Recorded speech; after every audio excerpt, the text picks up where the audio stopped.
Secretary Clinton, on the campaign trail, you are calling for an end to the era of mass incarceration. But a lot of folks in the black community blame the 1994 crime bill, a bill you supported, for locking up a generation of black men. Given what's happened since 1994, why should black people trust you to get it right this time? Well, Don, let me say this. Senator Sanders voted for that bill. We both supported it. And I think it's fair to say we did, because back then there was an outcry over the rising crime rate. And people from all communities were asking that action be taken to end disparities in treatment. The question, though, Secretary Clinton, is why should black people trust you this time to get it right? That's the question. Well, Senator Sanders voted for it as well. Are you going to ask him the same question? Probably. Do you think your support? Back in 1994, here's what you warned. You said, we are dooming tens of millions of young people to a future of bitterness, misery, hopelessness, drugs, crime, and violence. But you voted for the bill anyway. Was your vote a mistake? You know, as I think Secretary Clinton knows, as we all know, there are bills in Congress that have bad stuff. There are bills in Congress that have good stuff. Good stuff and bad stuff in the same bill.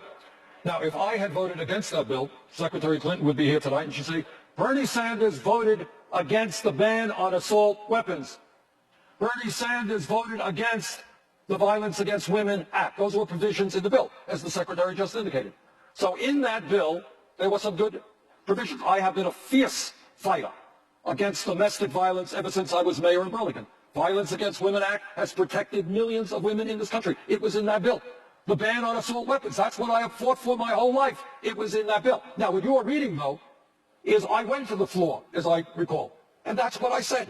A society which neglects, which oppresses, and which disdains a very significant part of its population, which leaves them hungry, impoverished, unemployed, uneducated, and utterly without hope, will, through cause and effect, create a population which is bitter, which is angry, which is violent, and a society which is crime-ridden. And that is the case in America, and it is the case in other countries throughout the world. Mr. Chairman, how do we talk about the very serious crime problem in America without mentioning that we have the highest rate of childhood poverty in the industrialized world by far, with 22% of our children in poverty and 5 million kids hungry today? Do you think maybe that might have some relationship to crime? How do we talk about crime when this Congress is prepared this year to spend 11 times more for the military than for education? When 21% of our kids drop out of high school, when a recent study told us that twice as many young workers now earn poverty wages as 10 years ago, when the gap between the rich and the poor is growing wider, and when the rate of poverty continues to grow. Do you think maybe that might have some relationship to crime? Mr. Chairman, it is my firm belief that clearly there are people in our society who are horribly violent, who are deeply sick and sociopathic, and clearly these people must be put behind bars in order to protect society from them. But it is also my view that through the neglect of our government and through a grossly irrational set of priorities, we are dooming today tens of millions of young people to a future of bitterness, misery, hopelessness, drugs, crime, and violence.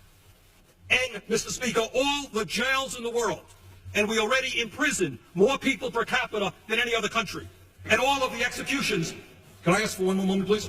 All the jails in the world and all the executions in the world will not make that situation right. We can either educate or electrocute, we can create meaningful jobs, rebuilding our society, or we can build more jails. Mr. Speaker, let us create a society of hope and compassion, not one of hate and vengeance.